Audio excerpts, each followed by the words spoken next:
بالتعاون مع المندوبية الجهوية للتربية بتطاوين، إذاعة تطاوين تقدم إذاعة البكالوريا. إذاعة البكالوريا اليوم مادة الاقتصاد مع الأستاذين هدى الهوش وفرحات جراد.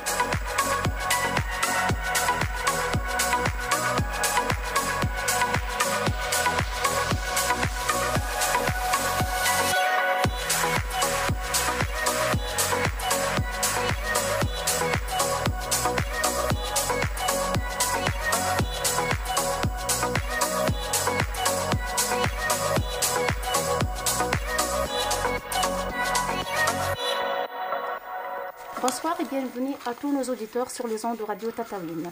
Une nouvelle séance éducative orientée aux élèves de baccalauréat économie, consacrée aujourd'hui, comme d'habitude, pour la matière économie. Avec moi, Houda El Houch, et mon collègue, M. Farhat Jarad. Bonsoir, M. Farhat. Bonsoir, mademoiselle Houda. Bienvenue à tous nos élèves. Je vous souhaite une année de réussite et j'espère bien que cette leçon soit bénéfique à tous. Merci, Farhat. Le thème d'aujourd'hui, on va consacrer cette séance qui dure 1 heure pour le thème de la dissertation économique. Qu'est-ce qu'on va faire? Donc, on va présenter tout d'abord la méthodologie de la dissertation économique, puis on va travailler sur un exemple concret. La dissertation économique, c'est la deuxième partie de l'épreuve de l'examen, c'est-à-dire de l'économie, partie numéro 2, qui est notée sur 10 points. Et comme vous le voyez très bien, elle prend la moitié de la lourdeur du devoir. Donc, M. Farhat, on va commencer tout d'abord par présenter la méthodologie de la dissertation économique. Donc, je vais présenter la dissertation économique au niveau de sa structure et au niveau de son contenu. Au niveau de la structure, donc, la dissertation économique s'articule autour de 3 grandes parties, à savoir une introduction, un développement et une conclusion. Donc, d'abord, l'introduction comporte 3 éléments essentiels. En effet, d'une part, l'élève doit rédiger une accroche qui amène les sujets, dans laquelle il doit présenter aussi bien les cadrages, c'est-à-dire mettre les sujets dans son cadre général. Il y a lieu à l'élève ici de présenter le thème, de revenir au thème de ces sujets, ou bien de mettre l'importance sur l'intérêt l'importance ou l'intérêt de ces sujets. D'accord. Donc, évidemment, il doit définir le terme clé, au moins un terme clé. Donc ça, au niveau de la première composante de l'introduction. Donc, d'autre part, l'élève doit présenter la problématique qui doit être sous forme d'une seule question. Enfin, l'élève achève l'introduction par le fait d'annoncer aussi bien la première partie du sujet que la deuxième partie du sujet. Très bien. Donc, si je résume alors avec l'introduction, elle est composée par 3 sous-parties. La première, c'est le cadrage. Il y a des collègues qui l'appellent l'amorce ou l'accroche. Voilà. C'est la même chose alors. Puis nous avons la problématique, puis nous avons le plan. Concernant le cadrage, M. Farhat, nous avons déjà reçu une réforme l'année dernière. Oui, on nous a demandé de décomposer le cadrage en 2 petites parties. La première qui s'appelle le cadre général et deuxièmement la définition des mots-clés. Oui. Alors là, je crois que dans beaucoup de sujets, pour notre programme de cette année, nous avons une situation très bien particulière que parfois le cadre général se confond avec les mots-clés. Oui. Alors qu'est-ce que je veux faire dans cette situation? Eh bien là, je vous soulage, nos élèves, que ça sera très facile. Donc, si le cadre général se confond avec les mots-clés, donc je définis les mots-clés et je passe. Il y a une remarque très importante qui a été avancée par M. Farhat, qu'il suffit de définir un seul mot-clé. De préférable, je prends tous les mots-clés, mais au cas d'incapacité, un seul mot-clé est suffisant. Donc, ça c'est pour l'introduction. On passe maintenant à la deuxième partie, M. Farhat. La seconde composante de la dissertation est le développement, qui doit contenir des éléments essentiels. D'une part, la mobilisation des connaissances et d'autre part, la structuration du développement. Concernant la mobilisation des connaissances, l'élève doit présenter plutôt les éléments de réponse qui proviennent aussi bien des documents que des cours. C'est-à-dire ici, le départ de travail, c'est le document et évidemment, l'enrichissement de ces éléments de réponse, de connaissances, sera par le cours. Faites attention, une remarque pour tous les élèves, que le départ, c'est les documents. C'est les documents, le départ, et non pas les cours. Parfois, mademoiselle Houdet, certains élèves disent qu'on n'a pas besoin de lire les documents et de se référer aux documents. J'ai bien compris ta remarque, Farhat, ici, concernant donc, le document. Mais parfois, il y a des élèves qui disent, voilà, j'ai bien préparé le cours et je me trouve encore plus prêt à mettre mes idées à partir de cours que j'ai déjà vus. Oui, je veux lire les documents, je veux faire l'exploitation des documents, mais en mettant les idées à partir de cours devant moi, ceci lui-même va constituer un élément directeur pour pouvoir par la suite comprendre les documents. Donc, je ne suis pas assez beaucoup d'accord avec vous concernant le commencement de documents, Farhat. Avec tous mes respects, je comprends très bien pourquoi donc, M. Farhat a fait la remarque. Parce que M. Farhat craint que l'élève néglige les documents. Vous avez raison. Mais parfois, Farhat, nous avons des élèves qui se trouvent à l'aise pour travailler donc, un sujet en commençant par les connaissances de cours. Donc, je crois que nous n'avons pas une règle stricte ici donc, à appliquer. Tout dépend de la capacité de l'élève. Le rôle des documents, c'est plutôt de rappeler les connaissances du cours. Oui, voilà le rôle du cours. Je suis d'accord. Voilà ce que je veux dire moi-même. Le rôle du document, c'est de rappeler, c'est d'orienter l'élève vers la réponse à ces problématiques. Oui, je suis tout à fait d'accord. Et très important.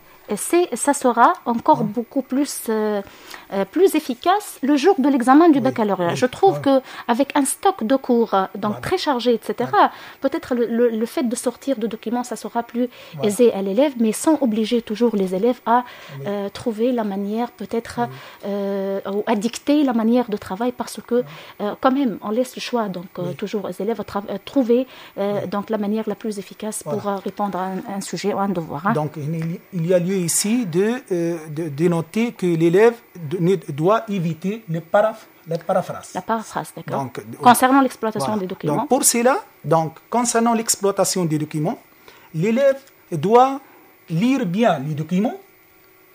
Farhat, juste un instant, puisque nous sommes déjà dans les premières minutes de notre séance, je veux rappeler le numéro de téléphone pour tous les élèves qui veulent donc intervenir avec nous dans cette séance, 75 870 900. Je rappelle le numéro, donc 75 870 900. Donc, bienvenue à tout le monde. Et j'espérerais très bien que nous recevons des appels téléphoniques qui enrichissent notre séance. Oui, Farhat. Donc, j'ai dit que pour exploiter un document, l'élève doit lire bien les documents, le subdiviser en des paragraphes et l'exploiter.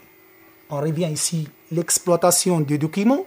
Pour exploiter un document, l'élève doit utiliser aussi bien, on a dit, le cours que les connaissances. Pour cela, il doit, par exemple, commencer par reformuler une idée incomplète dans les documents, puis l'enrichir par les cours. D'accord. Ou bien reformuler une idée complète dans les documents. Donc, l'idée, elle est complète dans les documents. Oui, il trouve l'idée complète. Il trouve l'idée complète dans les documents. Il va les reformer reformuler. Il ne doit pas La reformuler. recopier Voilà. donc la Voilà. phrase relative à l'idée. Très bien. Pourquoi? Pour ne pas tomber dans la paraphrase. Très bien. Comment je ne veux pas tomber dans la paraphrase? Je dois reformuler avec un langage simple en tant qu'un élève en 4e année. Oui. Donc, de cette façon-là, j'évite donc le Voilà. fait de tomber dans la paraphrase. Et, Oui. Ou bien, il peut prendre directement l'idée du cours. Voilà, D'accord. donc les propositions possibles, donc prendre l'idée directement du cours. Voilà donc les 3 propositions possibles. C'est-à-dire que l'idée ne figure pas dans le document et elle Voilà, se trouve, voilà, dans, elle se dans le trouve cours. dans les cours. Donc, Donc il va le prendre directement du cours. On va C'est-à-dire- compléter les connaissances Voilà, du document. voilà, D'accord? compléter, voilà. Donc voilà les 3 propositions possibles pour l'élève donc, qui va exploiter un document. Il cherche à Bon, exploiter un document. même l'exploitation de documents, Farhat, nécessite toute une séance à part. Hein. Oui, oui. Pour l'exploitation de documents, Oui. c'est peut-être la Oui. difficulté majeure dans Voilà, laquelle tombent voilà, les élèves dans, voilà. dans notre discipline. Et je crois que elle-même, elle mérite, elle nécessite Voilà, toute une elle séance nécessite- à voilà. part. Donc, j'espère très Voilà, bien dans les voilà. prochaines séances, Donc- on va y consacrer. Donc, Hein. bref, l'élève, une fois qu'il a exploité les documents, il va cibler ou trier les éléments de réponse qui appartiennent aussi bien donc, à la première partie que à la deuxième partie. Voilà, il termine par mettre un petit plan, voilà, où Et il va organiser mettre, voilà, ses idées. organiser les idées en mettant les éléments de réponse concernant la première partie et les éléments ici concernant la deuxième partie. C'est clair? Un petit plan D'accord. où il va donc mettre l'accent, où il va essayer de rassembler rassembler donc les éléments de réponse. C'est clair. Donc, dans un second volet, donc les développements doivent contenir évidemment une structuration. D'accord. Donc, c'est-à-dire qu'il s'agit d'organiser les sujets en 2 parties et aussi chaque partie doit contenir 2 paragraphes. D'accord. Donc, évidemment, aussi bien, donc, il faut présenter des introductions et des conclusions partielles. C'est-à-dire, on commence par une introduction partielle et on achève par une conclusion partielle pour chaque partie. D'accord. Voilà donc, concernant l'organisation des mots-clés, des idées, je dois utiliser les mots de liaison entre les idées d'abord, puis ensuite en premier les lieu, articulateurs logiques. En premier lieu, en deuxième lieu, primo, tertio, etc. Voilà. Donc, la dernière partie de notre sujet de notre dissertation ou bien sujet de dissertation, c'est la conclusion. Donc, ici, la conclusion doit contenir 2 éléments. La synthèse, il s'agit ici de répondre directement à la question des problématiques déjà annoncées dans l'introduction et évidemment de présenter une question d'ouverture, c'est clair, ou pour ouvrir sur un autre sujet. C'est une question de prolongement, c'est clair, ou on peut dire c'est une question de critique, c'est clair, ou bien le manque, ou bien les insuffisances à ce sujet. Exactement, on va ouvrir les horizons sur un nouveau sujet qui est en relation avec notre sujet en question. Bon. Merci Farhat. Donc, après cette présentation détaillée de la méthodologie d'une dissertation économique, moi je veux clarifier donc le barème. C'est un barème standard en fait qui est appliqué même dans l'examen du baccalauréat. La dissertation, j'ai bien dit, c'est noté sur 10 points. Comment sont partagés les 10 points? Donc nous avons 1,5 point pour l'introduction, 6 points pour le développement, 1 point pour la conclusion, 1 point pour la structuration et la cohérence et 0,5 points pour la présentation de la copie. Je reviens pour l'introduction. Donc nous avons 1,5 points partagés eux-mêmes en 0,5 pour le cadrage, 0,5 pour la problématique et 0,5 points pour le plan. Le cadrage lui-même, il est subdivisé en 2, le cadre général et la définition des mots-clés. Donc ça sera 0,25 pour le cadre général et 0,25 points pour la définition des mots-clés. Pour le développement, 6 points pour les connaissances. Normalement, 3 points. Dans la majorité des cas, on a rencontré un barème égalitaire. Je ne sais pas si c'est une règle oui ou non, mais dans la majorité des cas, c'est équilibré concernant les connaissances entre les 2 parties. Nous avons le 1 point de structuration donc, sur les introductions partielles et les conclusions partielles. Donc ça sera 0,25 pour chaque introduction partielle et pour chaque conclusion partielle, vous avez 4 composantes, donc 2 introductions partielles et 2 conclusions partielles, 0,25 points chacune. On peut avoir des modifications, je crois, dans ce côté-là, parce que ce n'est pas une règle standard, mais je me rappelle très bien, par exemple, l'examen du baccalauréat de l'année dernière, ça a été noté de cette façon-là. Bon, il nous reste 0,5 points sur, bien sûr, la présentation de la copie. C'est-à-dire que votre écriture doit être lisible, votre copie doit être très bien présentée, propre, il n'y a pas de surcharge. Espacez donc votre écriture, clarifiez-la, essayez de soigner la propreté de votre copie. Et je termine enfin, Farhat, par les conditions de forme. À côté de conditions de fond, il y a les conditions de forme. Et les conditions de forme concernent essentiellement le fait d'espacer les différentes parties de la dissertation économique en laissant 2 lignes vides entre l'introduction et le développement et entre 2 lignes vides aussi entre le développement et la conclusion. Et à chaque fois où je suis obligée d'espacer, je dois alors espacer pour clarifier ma présentation. Oui, M. Farhat, avez-vous quelque chose à ajouter ici? Voilà, donc voilà, c'est un peu... D'accord, donc je rappelle le numéro téléphonique, donc chers élèves, 75 870 900. Contactez-nous donc si vous avez donc des questions ou des suggestions, de propositions, donc des parties de cours qui ne sont pas claires peut-être. Donc nous allons passer maintenant à notre sujet d'application. Donc pour la séance d'aujourd'hui, donc on a pris un sujet que nous allons donc travailler ensemble. Là, on va appliquer donc les connaissances théoriques que nous avons déjà vues ensemble dans le cours, et on va appliquer aussi surtout le côté méthodologique. Donc notre sujet, on a pris un sujet sur le facteur travail et sa contribution dans la croissance économique. Est-ce que vous pouvez nous rappeler donc le thème de sujet, Farhad, juste pour poser donc ce sujet dans son cadre général. Donc le thème d'ici, ce sujet porte sur la contribution du travail à la croissance économique. Il met l'accent surtout sur l'importance quantitative du travail dans la croissance. Donc la partie 1, la croissance économique et ses facteurs.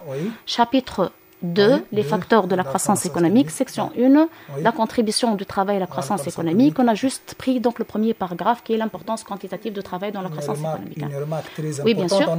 Qu'est-ce qu'on a fait maintenant? On a délimité le sujet par rapport au programme. C'est très important, donc c'était Oui, j'ai bien délimité ceci. On a bien délimité ceci ensemble, mais les élèves n'ont pas encore écouté l'énoncé de sujet pour pouvoir délimiter. J'énonce alors le sujet. Montrer l'importance quantitative du travail dans la croissance économique. Basez-vous sur vos connaissances et sur les documents suivants. Je répète donc avec un rythme ralenti pour pouvoir prendre note. Montrer l'importance quantitative du travail dans la croissance économique. Basez-vous sur vos connaissances et sur les documents suivants. Alors, pour les documents, donc, Farhat, on a choisi 2 documents diversifiés. Bon, je rappelle toujours en l'occasion que, en fait, quelle est la forme de cette deuxième partie de sujet? C'est nous avons un énoncé de sujet, libellé de sujet, comme celui donc, que j'ai dicté tout à l'heure, accompagné de 2 documents. Que les documents, Farhat, est-ce que vous pouvez donc décrire brièvement donc, les documents qui peuvent accompagner le sujet? Donc, les documents, ça peut prendre la forme d'un texte, ou bien d'un tableau, ou bien d'un graphique. Parfois. Oui, ce sont diversifiés. Est-ce que c'est obligatoire que les 2 documents soient de la même forme? Non, on peut parfois avoir 2 textes. C'est clair? On peut avoir un texte et un tableau. On peut avoir un graphique et un texte. C'est clair? D'accord. Mais généralement, ce que j'ai remarqué, que généralement on présente 2 documents, c'est-à-dire 2 textes, sous forme de 2 textes. Oui, dans la majorité des cas, ce sont des textes qu'on a remarqués ces dernières années essentiellement. Donc pour cette deuxième partie, en plus, Farhat, les textes constituent des documents plus riches pour les élèves et je crois plus faciles à exploiter à condition de rappeler toujours de ne pas tomber dans la faute de paraphrase. D'accord. c'est bien. Donc, on va pour la dissertation d'aujourd'hui, Farhat, on a pris 2 documents différents, un texte économique et un tableau statistique. À vous de présenter le texte. Voilà. Donc, je vais présenter les premiers documents sous forme d'un texte. Donc, il s'agit. Donc, je vais lire ces documents. De nombreuses voix réclament la fin de 35 heures et la possibilité d'augmenter le temps de travail. Des économistes qui estiment que cette mesure est nécessaire au développement de l'activité de la France et de la croissance. Des entrepreneurs qui pensent que les entreprises seraient plus compétitives. Des salariés qui aspirent à gagner plus et certains responsables politiques pour l'ensemble des raisons rappelées ci-dessus. Les salariés dont le temps de travail augmenterait verraient leur rémunération augmenter en proportion. Les entreprises trouvent les débouchés nécessaires à une augmentation suffisante de leur chiffre d'affaires. L'augmentation du temps de travail permettrait aux salariés qui le souhaitent d'augmenter leurs revenus, donc leur pouvoir d'achat, aux entreprises d'améliorer leur compétitivité et la croissance et à l'État d'encaisser les fruits de la croissance. Les sources de ces documents: Jana Oda, l'augmentation du temps de travail, comment cela pourrait-il se faire? Magazine, Le Monde en chiffres, du 22 2017. Merci Farhat. Donc je passe moi au document numéro 2 qui prend la forme d'un tableau statistique intitulé l'évolution annuelle moyenne, donc le taux de croissance, c'est-à-dire annuel moyen, du PIB et de la population active occupée aux États-Unis en pourcentage. La source du tableau, c'est Angus Madison, l'économie mondiale 1992 et OCDE. Que comporte le tableau? Il comporte donc 4 colonnes et 3 lignes. Qu'est-ce que nous avons dans les colonnes? Nous avons les périodes. Donc nous avons première période 1913-1950, deuxième période 1950-1973, troisième période 1973-2000. Puis nous avons dans les lignes une première ligne pour le taux de croissance annuel moyen de PIB et une deuxième ligne pour le taux de croissance annuel moyen de la population active occupée. Donc les chiffres à l'intérieur du tableau, donc je veux lire les chiffres. Pour la première période 1913-1950, nous avons le TCAM de PIB 2,9 et le TCAM de la population active occupée 1,2. Je rappelle toujours l'unité, c'est le pourcentage, puisqu'il s'agit d'un taux de croissance, bien sûr. Deuxième période, 1950-1973. Donc le TCAM de PIB, c'est 3,9 et le TCAM de la population active occupée, 1,6%. Troisième période, 1973-2000, qu'est-ce qu'on a? TCAM de PIB 2,6% et TCAM de la population active occupée 1,5%. Bon, voilà donc notre document. Je le sais très bien, donc peut-être le fait d'écouter et de ne pas observer le document devant lui, donc ça constitue donc peut-être une difficulté pour nous suivre, mais je veux essayer à chaque fois donc de rappeler le contenu des documents. Laissons commencer donc Farhat par le commencement. Donc, voilà. Je veux commencer par quoi? Donc la première étape donc pour traiter ces sujets, c'est de comprendre les sujets. Exactement. Voilà. Et ici, Farhat, je rappelle toujours les élèves que nous avons 3 étapes standards que je dois appliquer pour n'importe quelle question en économie. Toujours, je rappelle, la lecture attentive, encadrer la consigne ou les consignes et souligner les mots-clés. Voilà. Exactement. Donc ici, il s'agit de faire quoi? De souligner, comme vous avez vu, la consigne. On va encadrer la consigne. Voilà, on va encadrer la consigne. C'est montrer. Montrer, si, c'est une. Donc, le terme clé ici, c'est l'importance, on a dit, quantitative de travail, c'est-à-dire la quantité de travail. La quantité de travail, voilà. D'accord. Donc ici, l'importance, c'est-à-dire pour dire quoi, en fin de compte, c'est l'augmentation, si vous voulez, donc de la quantité de travail. Donc, et donc quoi? Donc ici, l'importance quantitative de travail, c'est-à-dire le terme clé, la quantité de travail. Et on a évidemment un second terme clé, c'est la croissance économique. Voilà. Et donc, sachant que nous rappelons toujours, Farhat, nos élèves, qu'il y a une consigne standard qui se répète avec tout le devoir, qui est très intéressante à ne pas oublier. Basez-vous sur vos connaissances et sur le document suivant. Parce que votre travail doit être basé sur vos connaissances, c'est-à-dire sur votre cours et sur les documents qui accompagnent le sujet. Donc, M. Farhat a bien insisté sur ceci donc, au début de la séance. Oui. Une fois, je fais ceci, donc Farhat, j'ai bien encadré la consigne. Je vais définir donc les termes clés. Donc ici, juste, il y a une petite remarque, Farhat a signalé, que beaucoup des élèves disent comment je veux dégager les mots-clés du sujet. D'accord? Parce que si je vois très bien, donc je veux souligner tous les termes de sujet, l'importance quantitative, travail, croissance économique. Et bien là, je veux vous donner une petite manière pour dégager les mots-clés. Les mots-clés, c'est le vocabulaire économique clé de notre programme. Et donc là, si je veux voir quels sont les mots-clés que je veux définir, pourquoi la précision des mots-clés? C'est un travail préparatoire pour l'introduction, par la suite. Et donc, qu'est-ce que je veux définir comme mots-clés? Alors là, je vous dis, c'est le vocabulaire économique clé dans notre programme. Alors là, je veux me suffire pour moi, si je facilite encore plus, travail et croissance économique. Le travail, la croissance économique. Sachant que l'importance, c'est un mot très important, et quantitatif, c'est aussi très important. Mais juste cette définition, cette précision des mots-clés pour m'aider par la suite à définir les mots-clés dans le cadrage. Oui, comme vous avez vu, donc le travail ici, donc le travail, c'est-à-dire c'est un facteur en fin de compte de la croissance économique.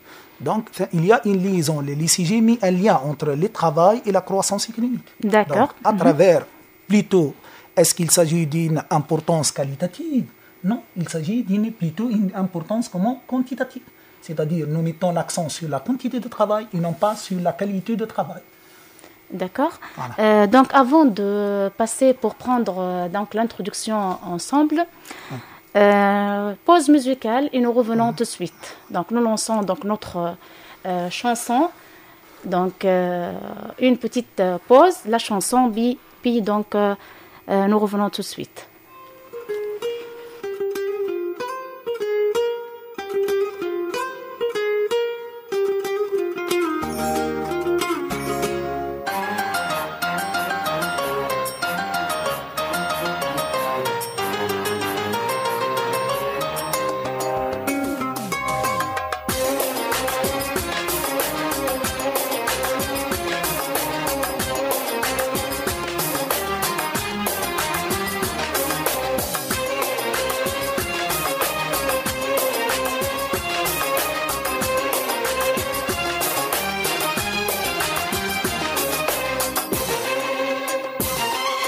ربك لما يريد أحلامنا حتتحقق وكلامنا حيتصدق والغايب حيعود.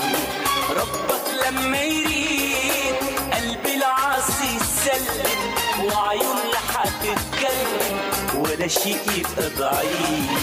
ربك لما يريد الصعب بيتهون الحزن بيتلون كل ما الايد في الايد. ربك لما يريد حلقك بتقرب لي تفتح حضنك قبلي ولا فيه بينا حدود. ربك لما يريد ربك لما يريد ربك لما يريد ربك لما يريد.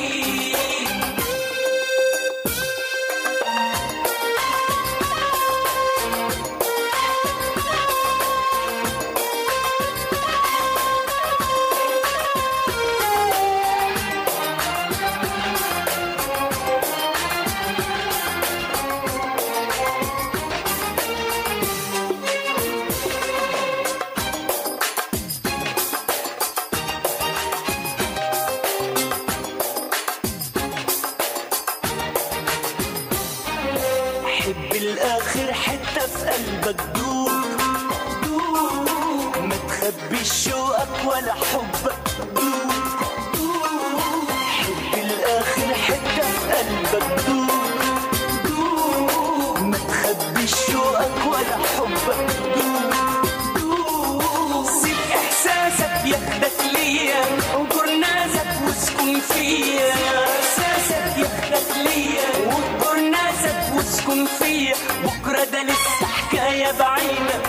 لسه في علم الغيب. لما يريد ربك، لما يريد ربك، لما يريد ربك، لما يريد.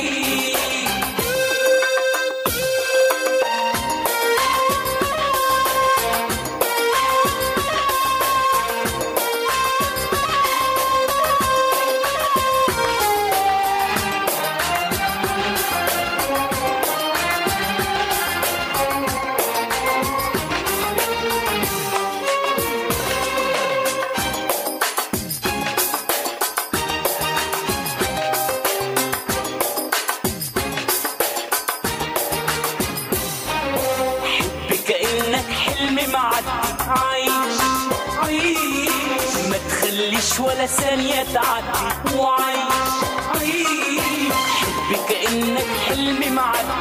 عيش عيش، ما تخليش ولا ثانية تعدي وعيش عيش. خدني لحضنك اروى حنينك واقسم حزنك بيني وبينك. خدني لحضنك اروى حنينك واقسم حزنك بيني وبينك. وارضى بكل اللي بيتقسم، ده المكتوب مكتوب.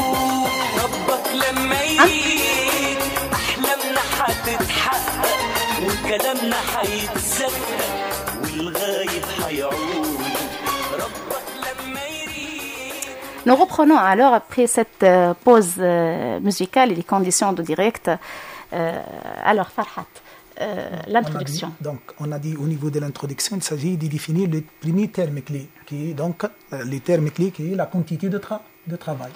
Donc ici, donc, pour définir la quantité de travail, il faut revenir aux composantes, à ces composantes. Donc, alors, je dois lancer le cadre général avant la définition des mots-clés. Le cadre général de notre sujet. Donc ici, le cadre général de notre sujet, je peux faire établir, donc, je peux définir le travail. Donc par exemple... Ce n'est pas la croissance économique, c'est meilleur. Donc oui, c'est une... Mais voilà pourquoi je te dis ceci, Farhat? Oui. Parce que notre conseil pour nos élèves, que pour trouver le cadre général du sujet, comment je fais? Je regarde le titre de la partie, le titre du chapitre et le titre de la section, et de cette façon-là, donc de plus général vers le plus particulier. Ce qui est le cadre général, donc c'est la croissance économique. Voilà. Je crois que la majorité des élèves vont s'orienter vers la croissance économique et vont laisser la définition de travail comme étant définition de mots-clés. C'est-à-dire ici... Vous n'êtes pas d'accord avec moi? Donc plutôt, je vais faire une relation entre le travail et la croissance économique. Donc en disant que le travail est un facteur de la croissance économique. Oui, donc, exactement. Mais quel est le cadre le plus général? Le cadre, c'est la croissance économique. D'accord. Donc juste pour aller... Ça, c'est une proposition. Voilà, juste pour aller par ordre pour les élèves. On peut définir la croissance économique, puis en disant que sa réalisation passe par, donc nécessite un facteur qui est le travail. D'accord. Et on va mettre l'accent sur la quantité de travail qui est définie par quoi? Par son qui revêt une importance, ce travail qui revêt une importance plutôt quantitative et non pas qualitative ici, plutôt quantitative. Justement, donc c'est notre thème ici pour le cadrage. Je peux lancer ceci donc par des phrases simples. La croissance économique est un phénomène qui se traduit par l'augmentation durable des grandeurs économiques. En fait, il existe plusieurs facteurs pour réaliser cette croissance économique, dont on peut citer en premier lieu le travail. Le travail participe à la croissance économique par ces deux aspects, son aspect quantitatif et son aspect qualitatif. Bien sûr, on va se concentrer essentiellement sur l'aspect quantitatif qui nous concerne dans cette dissertation. Et bien sûr, donc, comment je veux définir le travail ici? Travail. Parce que si vraiment j'ai remarqué donc, que beaucoup des élèves, en faisant donc, le rappel dans la salle de classe, surtout lorsqu'on a commencé l'étude de cette section, la majorité ont été incapables de définir le travail en tant que facteur de production, sachant qu'on a déjà vu ceci en deuxième année ou troisième année. Mais je ne sais pas si c'est un problème d'oubli, c'est un problème de mission, c'est un problème de mémoire. Vraiment, donc, je n'ai pas trouvé une explication. Faites attention, ici, il ne s'agit pas, le travail, ce n'est pas un facteur de production ici, c'est clair, c'est plutôt un facteur de la croissance économique. Certains des élèves qui disent que c'est un facteur de production. Je suis d'accord avec toi, Farhat, mais l'élève, qu'est-ce qu'il connaît? connaît. Il connaît que le travail, c'est un facteur de production. Voilà. Puis, sa participation dans la croissance économique consiste à... c'est quoi la croissance économique? La croissance économique, c'est l'augmentation de la production. Que voudrais-je faire pour le travail? Je veux augmenter le travail. Donc, alors, le travail, c'est l'augmentation de travail qui est un facteur de croissance économique. C'est pas le travail, c'est un facteur de production.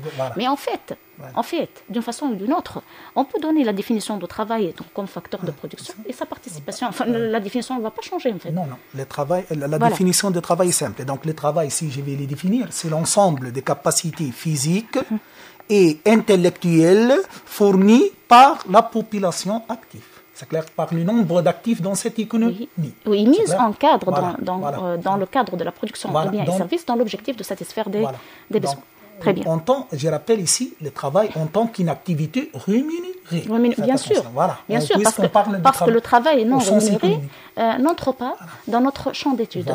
Vous savez très bien que le facteur n'est considéré productif que lorsqu'il est rémunéré, il est payé, il est fait en contrepartie d'une rémunération et d'un revenu. Très bien, donc juste ici je veux terminer le cadrage par le fait que entre le cadre général et la définition des mots-clés, il faut trouver une liaison. La cohérence, très bien. Il faut trouver donc une phrase logique pour lier entre les deux. Problématique, Farhat. Donc ici, on n'a pas défini le terme clé.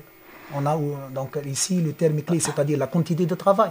Donc à travers ces composants, je rappelle ici les composants de la quantité de travail sont là. Donc d'une part la population active, qui n'est autre que l'ensemble de personnes qui exercent pour désigner donc population occupée ou qui cherchent à exercer pour désigner population en chômage, un travail rémunéré. Donc ça, c'est la première. La deuxième composante, c'est la durée de travail, je parle surtout de la durée effective de travail, qui dépend d'une part de la durée légale de travail, définie par le texte de loi, et évidemment par d'autres facteurs qui entrent dans cette durée, à savoir l'absentéisme, le chômage technique, c'est clair, et la durée de congé, les heures supplémentaires, etc. Voilà. Mais le risque ici, Farhat, c'est si je veux définir la croissance économique, je veux définir le travail. Puis les deux déterminants de la quantité de travail, ça sera un cadrage très long. D'accord ? Oui, très long. Donc, à mon avis, si je laisse la définition de la population active et la définition de la durée comme introduction partielle dans le développement, je peux le faire. Je peux le faire pour alléger l'introduction. D'accord, pour ne pas avoir. C'est une bonne idée. Sinon, même si je veux introduire ceci dans l'introduction, je dois faire attention à ne pas allonger et alourdir, parce que l'introduction doit être légère de toute façon. Bref, si je vais définir la croissance économique, je vais définir le travail, donc je vais laisser la quantité de travail dans l'introduction. Exactement. Voilà ce que je veux dire. Évidemment, lorsque je vais mettre la relation entre le travail et la croissance économique, il y a lieu de passer par définir la quantité de travail. D'accord. Et là, Farhat, tu vois très bien la diversité dans notre travail même. Et moi, j'ai une opinion, vous avez une opinion, etc. C'est une très bonne occasion pour dire aux élèves que nous n'avons pas un cadrage standard. Il n'y a pas un cadrage type où ça doit se mettre. Non, ce sont toutes, bien sûr, des tentatives, des essais, des efforts personnels. L'essentiel ici que le cadrage soit logique et marche avec l'énoncé de sujet. Très bien, donc le temps nous sert, Farhat. Donc on va passer la problématique. Donc c'est clair. Donc la problématique, donc montrer ici. Donc quelle est l'importance. La problématique sera sous forme d'une question. Quelle est l'importance quantitative du travail dans la croissance économique? Point d'interrogation. Très bien. Est-ce que je peux? Toi, tu as mis un point d'interrogation. Moi, je peux mettre un point normal, dans une phrase affirmative. Est-ce que je peux le faire? Oui, d'accord. Il s'agit de montrer l'importance quantitative de travail dans la croissance économique. Voilà, sous forme. Donc ici, la problématique sera sous forme affirmative ou interrogative. Interrogative, très bien. Donc, mais je crois que les élèves préfèrent beaucoup sous forme interrogative. Et on a habitué, nous, aux élèves. Oui, nous avons un rôle dans ceci. Donc, nous aussi, nous sommes habitués avec la forme voilà. interrogative, mais ça n'empêche, bien sûr, que vous pouvez poser ceci sous forme d'une phrase affirmative. Le plan, Farhad. Les plans, ici. La question qui, dans ce sujet, est-ce qu'on a présenté les plans? Justement. Voilà. Voilà. Très important. Ça, Donc, ici, c'est très vraiment, donc, si vous voulez, donc, la nature particulière de ce sujet-là. Est-ce que le plan est donné par l'énoncé de sujet? Oui, oui ou non? Il n'est pas donné par l'énoncé. Exactement. Donc ici, remarquons, mademoiselle Oudé, ce que j'ai déjà conseillé les élèves d'apprendre les éléments des réponses pour chaque partie. Ils n'ont pas d'apprendre le cours. Le cours, c'est-à-dire les idées. Vous devez, pour chaque élément, c'est clair, pour chaque partie dans la section, on a des éléments de réponse. C'est clair, on a des idées. Il faut apprendre les idées et non pas apprendre tous les cours. C'est clair, on a toujours des éléments de réponse. Donc ici, je vais donc prélever le plan à travers quoi? À travers les éléments de réponse qui sont intégrés dans cette partie. Oui, avec un langage plus simple, Farhad, je veux dégager le plan à partir du cours. Du cours, très bien. Si le sujet, l'énoncé de sujet, il est sous forme de bloc, comme ce sujet-là. Voilà. Les deux parties ne sont pas claires. Alors, systématiquement, la réponse figure dans le cours. Vous allez suivre le cours. En fait, dans notre cours, qu'est-ce qu'on a? Je rappelle brièvement le plan. Donc, nous avons partie 1, la croissance économique et ses facteurs. Chapitre 2, les facteurs de la croissance économique. Section 1, la contribution du travail à la croissance économique. Et nous avons aussi dans le paragraphe grand A, l'importance quantitative du travail dans la croissance économique. Voyez alors là, votre professeur, quel est le plan qu'il a adopté dans ce paragraphe. Et là, je crois que le plan, il est commun à tout le monde. Oui. Nous avons deux parties. En fait, deux grandes idées qui sont ramifiées elles-mêmes en des sous-idées, d'accord? Voilà.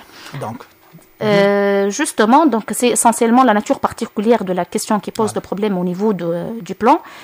Donc, chers élèves, je rappelle toujours, ne vous inquiétez pas, si l'énoncé de sujet ne vous donne pas le plan sûr et certain se trouve dans votre cours. Une remarque, mademoiselle. Oui, bien sûr. Parfois, il y a d'autres structures, d'autres formes de sujets où c'est de la même manière. Mais le plan, il est caché, il existe dans la structure. Par exemple, si on vous donne la structure, montrer si, c'est-à-dire montrer si, c'est-à-dire on va dire quoi? On va oui ou non, nuancer. Oui, la première partie. Là aussi, ça, comme j'ai dit, l'exploitation de documents, Farhad, qui doit avoir toute une séance à part. La diversité des sujets économiques, là, on ne va pas s'en foudre. C'est vraiment une très grande diversité. Et chaque sujet a sa spécificité, sa manière de traiter. Juste donc, le temps, parce que le temps vraiment nous sert. Et nous avons donc le développement et la conclusion. Le plan, alors, Farhad. Le plan, donc, dans la première partie, donc, nous allons, si vous voulez, montrer que l'importance quantitative de travail dans la croissance économique à travers la mobilisation accrue des travailleurs. D'accord. Et évidemment, dans la deuxième partie, nous allons montrer l'importance quantitative de travail dans la croissance économique à travers l'augmentation du revenu de travail. Très bien, sachant que je rappelle toujours, ça c'est le plan de cours. Donc un élève qui a bien préparé son cours va trouver ceci donc très facile devant lui. Alors nous commençons par la première partie, Farhad, donc par la mobilisation accrue des travailleurs. La quantité de travail participe à la croissance économique par la mobilisation accrue des travailleurs. Qu'est-ce que je peux mettre comme introduction partielle? Introduction partielle, donc il s'agit de faire quoi? Le travail contribue à la croissance économique. Donc ici, il s'agit d'une part de montrer que la mobilisation accrue des travailleurs s'explique d'une part en augmentant le nombre d'actifs dans une économie et d'autre part en augmentant la durée de travail. Très bien. Et là, j'ai déjà donné donc les idées grosso modo avant d'entrer dans le détail. Là, je rappelle toujours, Farhad, que la quantité de travail dans une économie est mesurée par deux variables, la population active et la durée du travail. Donc notre première partie de sujet sera subdivisée en ces deux déterminants. Donc, tout d'abord, comment en augmentant la population active, on va réaliser la croissance économique et comment, deuxièmement, en augmentant la durée du travail, on va réaliser la croissance économique. Donc, je vais prendre donc, la première aider. Donc ici, par l'augmentation de la quantité de travail, on a dit par l'augmentation qui favorise la croissance économique par l'augmentation de la population active. Donc en effet, donc une population plus nombreuse, donc à travers les facteurs, donc je rappelle qu'ils soient à travers des facteurs démographiques ou des facteurs sociologiques. Donc je peux rappeler les facteurs démographiques, une forte taux de natalité, et un facteur sociologique à travers le taux d'activité féminin élevé. Donc sachant on n'a pas besoin. C'est hors on va rappeler seulement. Ça a été supprimé du programme et nous ne voulons pas alourdir pour nos élèves. Et donc, moi, je préfère toujours prendre les choses à la légère. C'est-à-dire, je veux prendre l'idée, je veux bien la développer, je veux bien l'expliquer, mais ce n'est pas la peine d'entrer dans des choses qui peuvent donc nous faire sortir du sujet. Donc, on risque toujours, à conseiller l'élève toujours de ne pas faire attention de sortir du sujet. Je crains que l'élève va essayer de parler ici des déterminants de la population active, les facteurs démographiques. Il va citer seulement, il peut citer donc brièvement, très brièvement, mais je crois donc puisque ça a été supprimé du programme, pourquoi donc on va dire donc finalement une population plus nombreuse dans une économie procure à l'économie des ressources humaines importantes qui une fois mobilisés dans les activités de production, contribuent directement à augmenter les richesses créées et donc à réaliser la croissance économique. Merci Farhat. Là, je veux enchaîner avec toi et je veux souligner avec deux traits l'adverbe directement. Parce que absolument ici, je n'ai pas besoin même de faire une démonstration. Ça va de soi. Donc, vous avez un nombre de travailleurs de plus en plus grand. Donc, ça constitue des ressources humaines supplémentaires qui vont être mobilisés dans des activités de production et systématiquement la production va augmenter. C'est l'idée directe. Et là, j'ouvre les parenthèses, Farhat, pour rappeler toujours les élèves, lorsqu'il s'agit donc d'organiser les idées, de commencer par les idées dans la démonstration, commencez toujours par l'idée directe vers l'idée indirecte. Donc, les idées les plus directes, puis vous allez aux idées indirectes et lointaines. Deuxième idée. Donc, si on augmente le nombre d'actifs dans une économie, évidemment, l'augmentation s'accompagne d'une augmentation de la durée de travail. Donc, l'augmentation de la durée de travail favorise, donc, si vous voulez, la croissance économique à travers les avantages qu'elle offre aux différents agents économiques. Il y a lieu ici de signaler même dans les documents. Vous avez également les différents agents sont signalés dans les documents. D'accord, et merci pour le rappel, Farhat, parce qu'on a sauté directement, peut-être parce qu'on a serré dans le temps. Je dis très bien, pour la séance d'exploitation de documents, ça doit être normalement réservé une séance à part, parce que vraiment, donc il y a beaucoup de choses à dire concernant l'exploitation de documents. Donc, pour les premières idées directes, le rôle de la population active, c'est déjà donc montré avec le tableau, notre document, le tableau. Lorsque je vois que le taux de croissance annuel moyen de la population active occupée augmente, il va entraîner avec lui donc une augmentation du TCAM de PIB. De même, la baisse du TCAM de la population active occupée, selon les chiffres que j'ai devant moi, donc ici, passe de 1,6% à 1,5%, entraîne lui aussi une diminution du TCAM de PIB qui passe de 3,9% à 2,6%. Et là, qu'est-ce que je remarque? Je remarque que l'accélération de la croissance de la population active occupée accélère la croissance économique. Par contre, le ralentissement de la croissance de la population active occupée ralentit la croissance économique. Et là, le document, c'est vraiment, donc, il nous a beaucoup servi. Donc, je reviens aux durées de travail. La durée de travail, comme tu as lancé, donc, Farhat, le texte. Du texte, donc, on a les agents, on a les entreprises. Premièrement, donc, vous remarquez qu'au niveau de l'économie, l'augmentation du nombre d'heures, de l'augmentation de la durée de travail engendre une augmentation du nombre d'heures de travail par tête. Et cela permet d'accroître la quantité de travail. Donc, ce qui permet donc aux entreprises de produire davantage et de réaliser la croissance économique. Ça, donc, c'est aussi l'idée directe. Direct, l'effet direct sur l'économie. Sur l'économie, d'accord. Maintenant, on va aller vers les effets indirects. Les idées indirectes. Voilà, les effets indirects aussi. D'abord, on a les salariés. Donc, les salariés vont profiter de cette augmentation de la durée de travail en augmentant leur salaire, ce qui améliore leur pouvoir d'achat, favorise leur consommation, l'augmentation de leur consommation, et cela donc suscite la demande et l'offre et permet de réaliser la croissance économique.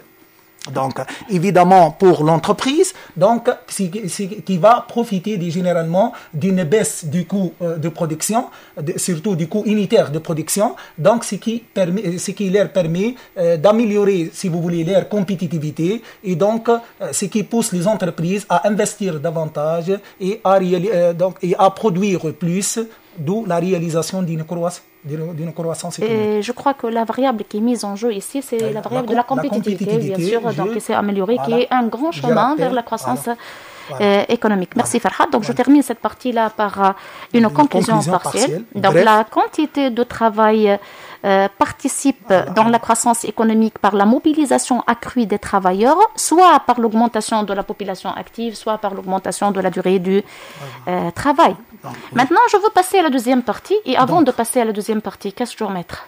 Donc, on peut mettre une phrase, par exemple, de transition. Voilà, de transition. Donc, la quantité de travail ne contribue pas seulement, l'importance quantitative ne s'explique pas seulement par la mobilisation accrue de travailleurs, mais évidemment par l'augmentation des revenus de travail. Très bien. Est-ce que je peux faire ceci sous forme d'une petite question? Je dis par exemple, comment la quantité de travail contribue à la croissance économique par l'augmentation des revenus? Oui, c'est fort possible aussi. Donc, c'est fort possible. Donc, vous pouvez le faire. Soit par une phrase de transition, soit par une question. D'accord. Voilà. Introduction partielle, pardon. L'introduction partielle Que peut être ici, Farhad? Donc, pour cette partie. La deuxième partie, pour la deuxième partie, donc, je peux dire que la quantité de travail contribue à la croissance économique par l'augmentation du revenu. Donc, très bien. Donc, et merci Farhad. Je veux insister sur une chose très importante, que faites attention ici, on ne parle pas du rôle de l'augmentation des revenus dans la croissance économique. Non, nous parlons de la quantité de travail qui se traduit par une augmentation de revenus et par la suite, on va passer à la croissance économique. Donc, n'oubliez pas que votre point de départ dans le sujet, c'est toujours l'importance quantitative ou l'augmentation de la quantité de travail. Ça sera très différent de sortir de la quantité de travail ou de sortir de l'augmentation de revenus. Non, donc, tu sors de l'augmentation de la quantité, tu passes par les revenus pour terminer. Rappelons ici, mademoiselle Houder, que l'importance quantitative de travail, donc ici, génère une augmentation, que l'augmentation du revenu de travail provient d'une augmentation de la quantité de travail. Et non pas faites attention, d'une amélioration de la qualité de travail. Oui, très donc, bien. Cette remarque. Toujours, oui. Voilà. C'est très important parce qu'on peut avoir aussi l'augmentation de revenus. Donc, confusion entre les gains de productivité et l'augmentation. Exactement, très bien. Donc, les idées. Finalement, donc, on va trouver donc 3 idées. Donc, on a par l'augmentation de la consommation. Donc ici, je répète que l'augmentation donc du revenu de travail qui donc permet généralement d'augmenter l'augmentation du revenu de travail ou bien des salaires, donc favorise la hausse du pouvoir d'achat, et ce qui permet aux ménages de consommer plus et donc il y a une hausse de la demande. Cela encourage les entreprises à investir davantage, à produire plus et donc la réalisation de la croissance économique. Donc, la deuxième idée, donc les ménages, la hausse des salaires peut aussi donc contribuer à baisser la consommation et donc à augmenter l'épargne, ce qui incite pour qui sera nécessaire pour financer l'investissement, accroître la production et réaliser la croissance économique. Enfin, donc la hausse du revenu de travail favorise l'augmentation des recettes publiques qui seront utilisées soit pour financer les investissements publics en infrastructures de base, autoroutes, chemins de fer, etc., soit pour distribuer des revenus de transfert sous forme des allocations familiales, de pensions qui vont relancer la demande et suscitent l'offre et d'où il y a une croissance et favorise une croissance économique. Merci Farhad. Voilà. Je termine la partie par une conclusion partielle. Alors, la quantité du travail contribue à la croissance économique par l'augmentation des revenus qui bénéficient aussi bien aux ménages sous forme d'une augmentation de la consommation de l'épargne, ce qui relance l'investissement et par conséquent accroît les richesses créées. D'autre part, cette augmentation de revenus peut profiter aussi indirectement à l'État par l'accroissement des recettes fiscales qui seront attribuées au financement donc des dépenses publiques supplémentaires, ce qui va relancer la croissance économique. Farhat, il y a une remarque très importante à souligner ici. Est-ce que mon plan est équilibré? De point de vue nombre des idées. Voilà, plus ou moins. Donc, on a 2 idées ici, 3 idées. Oui, 2 dans la première partie. Plus ou moins.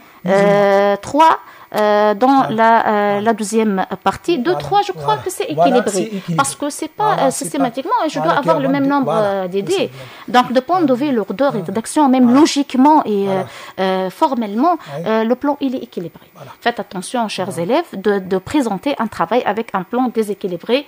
Par exemple, 2 idées dans la première partie et par exemple 6 ou 7 idées dans la deuxième partie. Une remarque, je dois présenter les éléments de réponse en utilisant obligatoirement les articulateurs, par exemple, d'une part, d'autre part, par exemple, 3 idées d'abord, ensuite et enfin. Oui, exactement.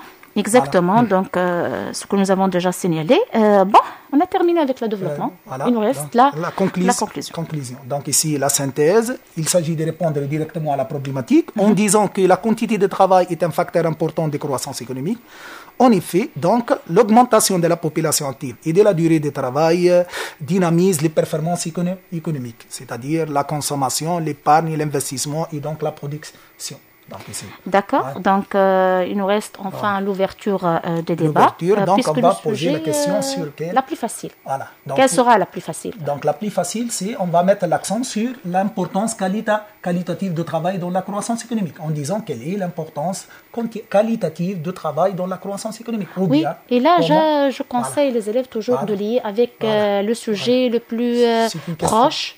Le plus proche, le plus facile et le plus logique surtout, parce que ce n'est pas logique. Un élève, il est dans la section de travail, il va poser la question sur les firmes multinationales. Ou bien sur sauf que s'il y a une relation logique entre le travail et les firmes multinationales. Voilà tout ce que nous pourrons dire donc, à propos de notre séance, Farhat, pour aujourd'hui. J'espère très, très bien que les élèves ont bien profité, qu'ils tirent profit de cette séance qui a été consacrée pour la méthodologie et un exemple concret concernant l'élaboration d'une dissertation économique. Les paroles ne se terminent pas en réalité, mais nous sommes serrés par le temps malheureusement. Est-ce que vous avez un dernier conseil donc, voilà, donc on a dit tout. Presque. Oui, en réalité, dire tout, moi je n'ai pas dit tout, franchement dit. Personnellement, je n'ai pas dit tout. J'ai toujours des choses à dire. Mais malheureusement, le temps nous sert. Chers collègues, merci pour ta présence aujourd'hui, Farhat. Bonne chance pour tous nos élèves. Merci à vous tous, nos auditeurs. Nous vous laissons avec le journal de Radio Tataouine. Bonne soirée.